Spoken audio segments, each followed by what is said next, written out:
بل احیاء، یہ کون کہہ رہا ہے؟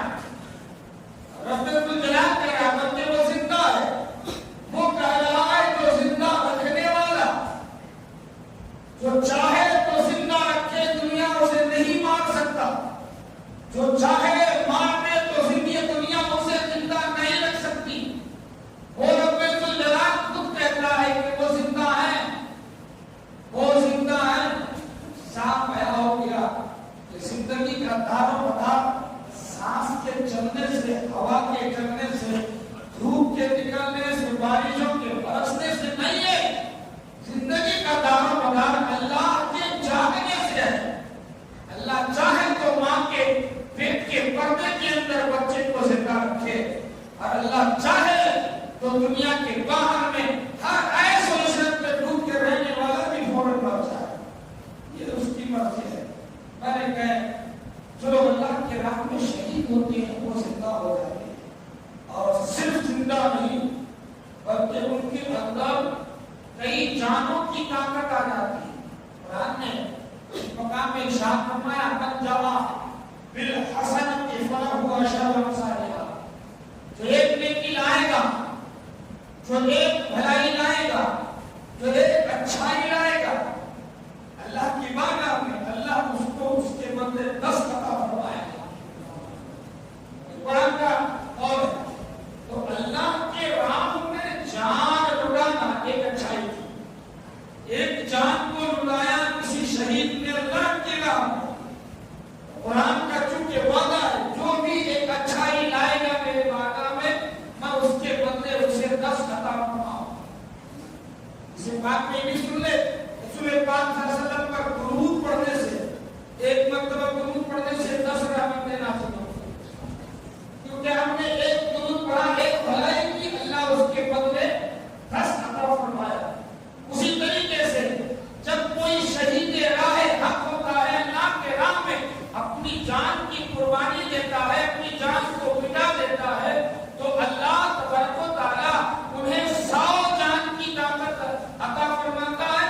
قرآن کریم میں یہ ارشاد فرمایا مقام پہ کہ دیکھو اے مسلمانوں، اے انسانوں، جب تم ایک دھان روپتے ہو زمین پہ تو وہ زمین پہ مٹ جاتا ہے، لیکن اللہ اس کے بدلے ایک شیش میں کتنے دھان عطا فرماتا ہے. یہ قرآن کی مثال ہے. اے مسلمانوں، اسی لیے کہتے ہیں کہ مٹا دے اپنی ہستی کو گر کو کچھ مرتبہ چاہے، مٹا دے اپنی ہستی کو گر کچھ مرتبہ چاہے. یہ دانا خاک میں مل کر گلے گلزار ہوتا ہے. محترم دوستو، ایک شہید جب اپنی جان اڑاتا ہے تو اللہ انہیں 10 سے لے کر 100 شہیدوں کی جانوں کی طاقت، سب انسان کی جان کی طاقت عطا فرماتا ہے. جان کی طاقت، اور اسی طاقت کی بنیاد پر وہ لوگوں کی مدد بھی کرتے ہیں، جنتوں میں اڑان بھی بنتے ہیں. وہ جہاں چاہے جا سکتے ہیں. اللہ نے ان کے لیے کھلی چھوٹ رکھی ہے، وہ جہاں چاہے جا سکتے ہیں. حضرت سیدنا امام نہاری مقام آج کے دن شہید ہوئے. عاشورہ کا دن ہے. دعائے عاشورہ میں صرف سیدنا امام حسین رضی اللہ تعالی عنہ کا ذکر نہیں ہے، بلکہ آدم علیہ السلام سے لے کر کے امام حسین تک جتنے بڑے بڑے انبیاء گزرے ہیں، اولیاء گزرے ہیں، ان لوگوں کا ذکر ہے. اور اس عاشورہ کی فضیلت اس میں آیا ہے. تو حضرت سیدنا امام حسین کی شہادت کا رنگ چونکہ گہرا ہے، جس کی وجہ سے اسی گہرے رنگ نے ان تمام کو اپنے اندر سمو لیا ہے. امام حسین کی شہادت کے طور پر آج کے دن ہم مناتے ہیں، دعائے عاشورہ پڑھنے کے لیے حاضر ہوتے ہیں. وہ 4 باتیں سیدنا امام علی مقام امام حسین کے طرف سے سن لے. رسول کریم صلی اللہ علیہ وسلم کا ایک قول ہے، حضرت ام سلمہ سے رسول پاک صلی اللہ علیہ وسلم نے فرمایا تھا، جس سے ہمارے نبی کے علم کا بھی پتہ چلے گا. رسول پاک صلی اللہ علیہ وسلم جب باحیات تھے، ام سلمہ کے حوالے ایک مٹی دیا. سلمہ تم اپنے پاس ہی مٹی رکھ لو، شیشی میں بھر کے رکھ لو، جس دن اس کے اندر میں خون آ جائے، اس کا رنگ بدل جائے، لال ہو جائے، تو سمجھ لینا میرا حسین کربلا میں شہید ہو گیا. رسول پاک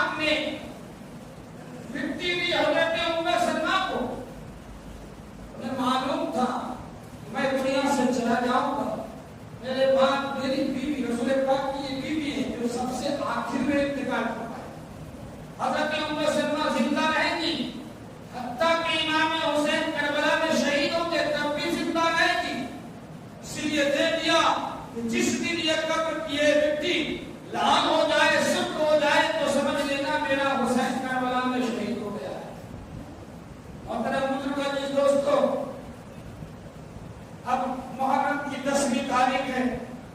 ایک صحابی رسول کا بیان ہے کہ میں دوپہر کو کھانا کھا کر لیٹا ہوا تھا، شہر طیبہ میں ایک صحابی رسول اللہ کے بہت سارے لوگ نہیں جان رہے تھے کہ امام حسین کربلا پہنچ گئے ہیں اور وہاں جا کر لڑائی نہیں جا رہی ہے، یہ پتہ ہی نہیں تھا۔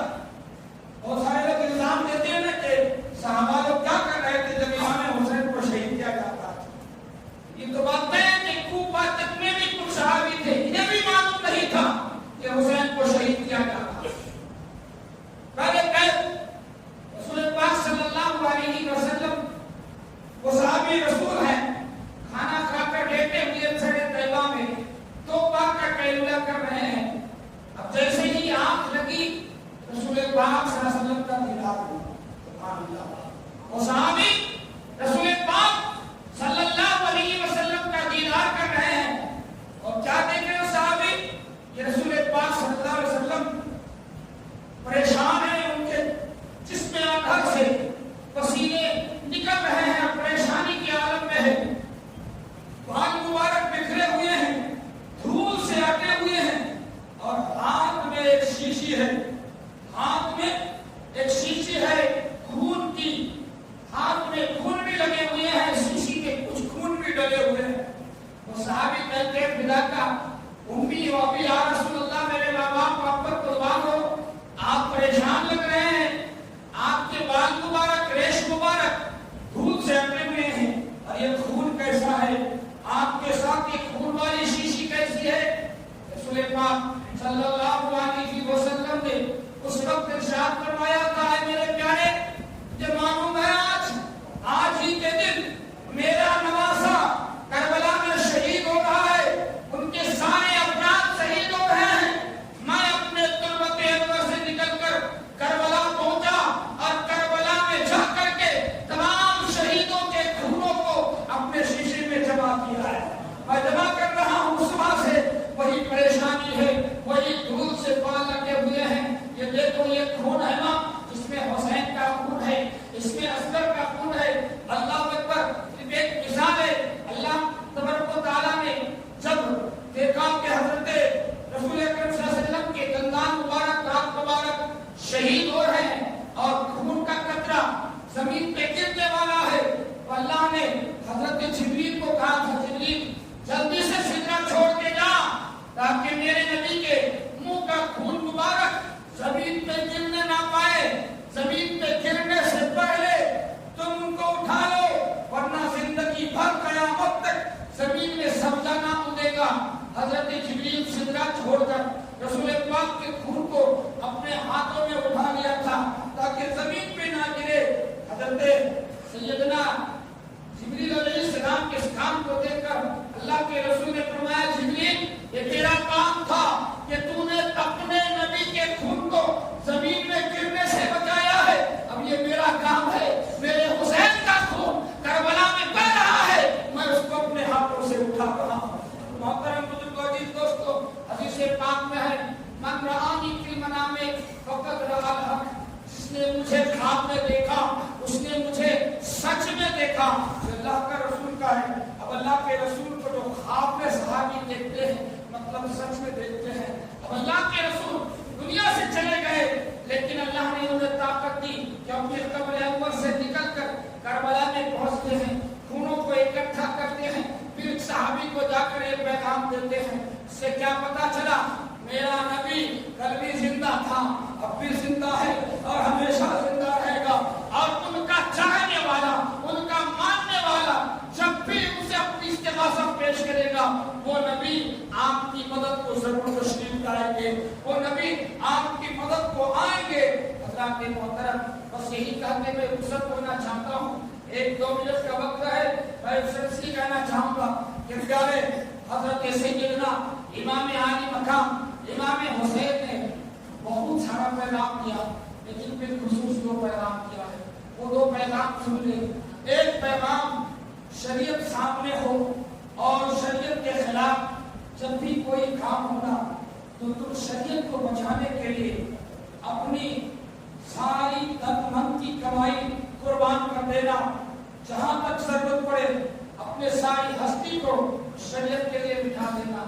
یہ حضرت امام حسین نے ایک پیغام دیا ہے، کیونکہ تمہارے بیٹے کی جان سے بھی زیادہ مجھے اونچا مقام شریعت کا ہے، تمہارے آل و اولاد سے بھی زیادہ مقام شریعت کا ہے۔ شریعت رسول پاک کی بانی کو کہتے ہیں۔ تو ہمیں یہ پیغام دیا، اور دوسرا پیغام ہے کہ اپنے آواز کو حق کے خاطر بلند رکھو، باطل کے سامنے کبھی نہ جھکنا۔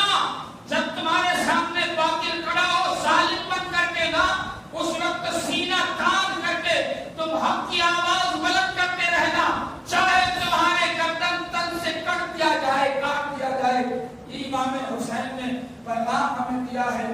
لیکن آج ہم اپنی جان بچانے کے لیے نہ جانے کتنے گندے گندے پارٹیوں کا سہارا لیتے، ہم تو آپ کے ہیں غلام۔ کیا حسین کے غلام ہو؟ کیسے غلام ہو؟ تمہاری غلامی کے دھوپ ہے تو آج تم ظالموں کے پیچھے اپنی جان بچانے کے لیے جاتے ہو، جبکہ حسین اپنی جان نہیں بلکہ اپنے حق کو اعلان کیا اور اپنی جان کو گوا دیا اور پیغام دیا کہ ایک پل کی زندگی ملے حق کی تو اسے گلے سے لگا لو، 1000 سال کی زندگی یزید والی ملے تو میں کی پکڑ سے دوستوں یہ پیغام حسین نے دیا ہے۔ بلکہ میں آپ مذرا سے گزارش کروں گا، تماشا نہ کرے حسین میں، بلکہ محرم میں تماشا کے بجائے آپ حسین کے حکم پر عمل کریں، یہی سب سے بڑی بات ہے۔ اللہ ہمیں توفیق دے، امام حسین کی محبت پہ جلائے رکھے اور ہمیں امام حسین